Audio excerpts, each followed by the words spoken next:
আসসালামু আলাইকুম প্রিয় ভিউয়ার্স, সাইবস মোটিভেশন ইউটিউব চ্যানেলের পক্ষ থেকে আপনাদের সকলকে শুভেচ্ছা স্বাগত জানিয়ে শুরু করছি।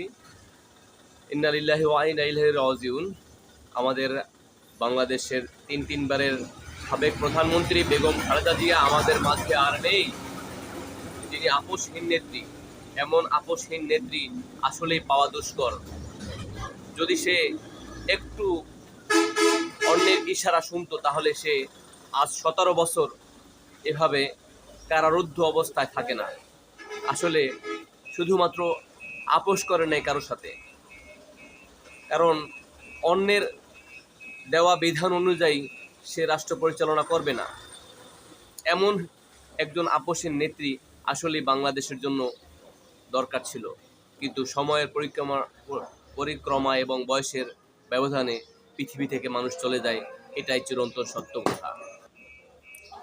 তিনি কখনোই ভারত বিদ্বেষী ছিল না, তিনি ছিল আগ্রাসন বিরোধী।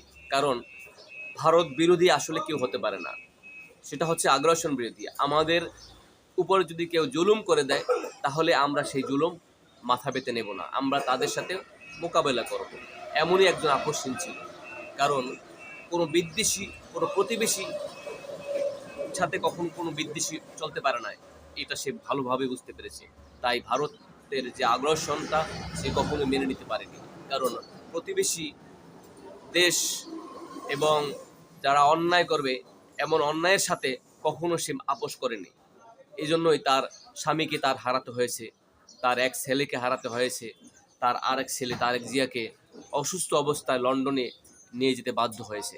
কিন্তু তাকে বাংলাদেশ থেকে ত্যাগ করার জন্য বারবার বলা সত্ত্বেও সে যাচ্ছে না এবং যায়নি।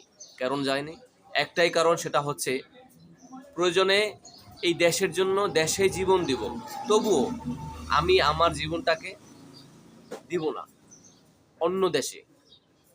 অন্যের কথায় আমি এই দেশ ত্যাগ করব না, এটা আমার দেশ, এটা আমার বাংলাদেশ, এই জনগণ আমার, এমনটি মনোভাব ছিল তার। আসলে নদীর বাঁকের মতো রাজনীতি এভাবে চলতে থাকে। পদ্মা নদীর বাঁক যেভাবে মুহূর্তের মধ্যে পাল্টে যায়, ঠিক রাজনৈতিক বাঁক তেমনই মুহূর্তের মধ্যে পাল্টে যায়। আর এই পাল্টে যাওয়ার কারণেই 17টা বছর তিনি এই কারারুদ্ধ অবস্থায় ছিল। তার ছেলে, নাতি এবং তার পরিবারের সবাই বাংলাদেশে বাইরে ছিল।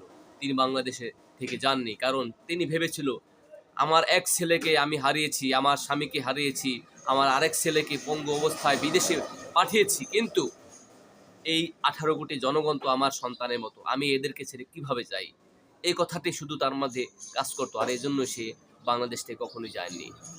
ধন্যবাদ প্রিয় ভাই আমার সাথে থাকার জন্য।